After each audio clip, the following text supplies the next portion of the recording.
আত্মানুসন্ধান বা আধ্যাত্মিক গবেষণার ভিত্তি। অতঃপর স্বপ্ন হইতে ধর্মের উদ্ভব হইয়াছে। এই জাতীয় যেসব ব্যাখ্যা অতি অল্প চিন্তার ফলে প্রসূত হইয়াছে, সেগুলির প্রসঙ্গে আসিতেছি। যাহারা এইসব ব্যাখ্যা অভিনিবেশ সহকারে বিশ্লেষণে বিচার করিয়াছেন, তারা মনে করবেন এই ধরনের অভিমত কেবল অসার কল্পনা মাত্র, ধর্ম স্বপ্ন হইতে উদ্ভূত। এই মত যদিও অতি সহজভাবেই ব্যাখ্যা করা হইয়াছে, তথাপি এরূপ কল্পনা করার কোনো হেতু আছে বলিয়া মনে হয় না। ঐরূপ হইলে অতি সহজেই অজ্ঞেয়বাদীর মত গ্রহণ করা চলিত। কিন্তু দুর্ভাগ্যবশত এই বিষয়টি অতি সহজ ব্যাখ্যা সম্ভব নয়। এমনকি আধুনিক কালেও নিত্য নতুন অনেক আশ্চর্য ঘটনা ঘটিতে দেখা যায়। এইগুলি সম্পর্কে অনুসন্ধান করিতে হইবে। কেবল হইবে কেন, এ পর্যন্ত অনেক অনুসন্ধান হইয়া আসিতেছে। অন্ধ বলে সূর্য নাই, তাতে প্রমাণ হয় না যে সূর্য সত্যই নাই। বহু বছর পূর্বেই এইসব ঘটনা সম্পর্কে অনুসন্ধান হইয়া গিয়াছে। কত কত জাতি সমগ্রভাবে বহু শতাব্দী ধরিয়া নিজেদেরকে স্নায়ুর সূক্ষ্মাতি সূক্ষ্ম কার্যকলাপ আবিষ্কারের উপযুক্ত যন্ত্র করিয়া তুলিবার সাধনা নিযুক্ত রাখিয়াছে। তাহাদের আবিষ্কৃত তথ্য প্রমাণাদি বহু যুগ হইতে প্রকাশিত হইয়াছে। এইসব বিষয়ে পঠন পাঠনের জন্য কত মহাবিদ্যালয় স্থাপিত হইয়াছে, এবং সেই সব দেশে এমন অনেক নরনারী আজও বর্তমান আছেন, যারা এই ঘটনা রাশির জীবন্ত প্রমাণ। অবশ্য আমি স্বীকার করি, এক্ষেত্রে প্রচুর ভণ্ডামি আছে, এবং ইহার মধ্যে প্রতারণা ও মিথ্যা অনেক পরিমাণে বর্তমান। কিন্তু এইসব কোন ক্ষেত্রে নাই। যে কোনো একটি সাধারণ বৈজ্ঞানিক বিষয় ধরা যাক না কেন, সন্দেহাতীত সত্য বলিয়া বৈজ্ঞানিকেরা কিংবা সাধারণ বিশ্বাস করিতে পারেন এই প্রকার তত্ত্ব মাত্র 2-3টিই আছে। অবশিষ্ট সবই শূন্যগর্ভ কল্পনা।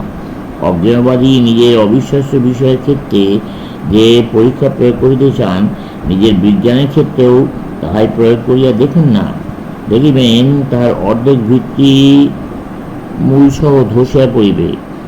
আমরা অনুমান কল্পনার উপর নির্ভর করিতে বাধ্য। আমরা যে অবস্থায় আছি তাতে সন্তুষ্ট থাকিতে পারি না। মানবাত্মার ইহাই স্বাভাবিক প্রগতি। একদিকে অজ্ঞেয়বাদী, অপরদিকে কোনো বিষয়ে জিজ্ঞাসু অনুসন্ধানী, এই উভয় বৃত্তি সম্পন্ন হওয়া আমাদের পক্ষে সম্ভব নয়। এই উভয়ের মধ্যে একটিকে আমাদের নির্বাচন করিয়া লইতে হবে। এই জন্য আমাদের নিজ সীমার ঊর্ধ্বে যাওয়া প্রয়োজন। যা অজ্ঞাত বলিয়া প্রতিভাত, তাহা জানিবার জন্য কঠিন প্রয়াস করিতে হইবে, এবং এই সংগ্রাম অপ্রতিহতভাবে চলা চাই।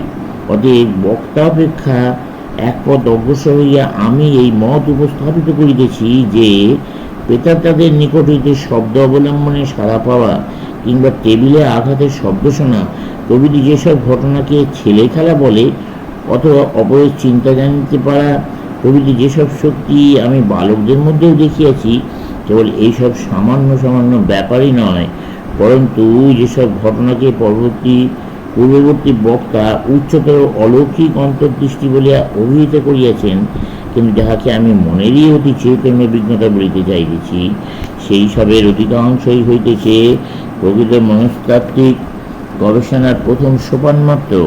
প্রথমেই আমাদের বিচার করিয়া দেখা উচিত, মন সত্যই সেই ভূমিতে আরোহণ করিতে পারে কিনা। আমার ব্যাখ্যা অবশ্য উক্ত বক্তার ব্যাখ্যা হইতে কিঞ্চিৎ ভিন্ন হইবে।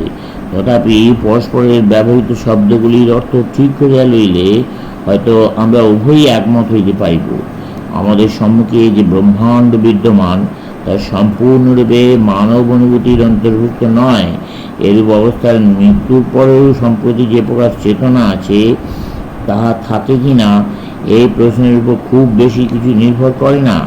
সত্তার সহিত অনুভূতি যে সব সময় থাকিবেই এমন কোনো কথা নাই। আমার নিজের এবং আমাদের সকলেরই শরীর সম্পর্কে এইসব কথা স্বীকার করিতে হইবে যে, তাহার খুব অল্প অংশের এই সম্বন্ধে আমরা সচেতন, এবং এর অধিকাংশ সম্পর্কেই আমরা অচেতন। শুধু তবু শরীরের অস্তিত্ব আছে। দৃষ্টান্তস্বরূপ বলা যাইতে পারে যে, নিজের মস্তিষ্ক সম্পর্কে কেউই সচেতন নয়। আমি আমার মস্তিষ্ক কখনোই দেখি নাই, এবং ইহার সম্পর্কে আমি কোনো সময়ই সচেতন নই। তথাপি আমি জানি মস্তিষ্ক আছে। অতএব এইরূপ বলা ঠিক নয় যে আমরা অনুভূতির জন্য লালায়িত।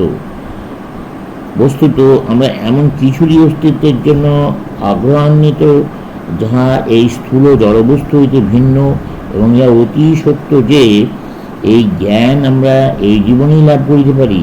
এই জ্ঞান ইতিপূর্বে অনেকেই লাভ করিয়াছেন এবং তাঁরা ইহার সত্যতা ঠিক তেমনিভাবেই প্রতিপন্ন করিয়াছেন যেভাবে কোনো বৈজ্ঞানিক বিষয় প্রতিপাদিত হইয়া থাকে। এসব বিষয়ে আমাদের অনুধাবন করিতে হইবে। উপস্থিত সকলকে আমি আর একটি বিষয় স্মরণ করাইয়া দিতে চাই। এই কথা মনে রাখা ভালো যে আমরা প্রায়ই এসব ব্যাপারে প্রতারিত হই। কোনো ব্যক্তি হয়তো আমাদের সম্মুখে এমন একটি ব্যাপারে প্রমাণ উপস্থিত করলেন যা আধ্যাত্মিকতার ক্ষেত্রে অসাধারণ, কিন্তু আমরা তাই যুক্তি অবলম্বনে অস্বীকার করিলাম যে আমরা সত্য বলে অনুধাবন করিতে পারিতেছি না।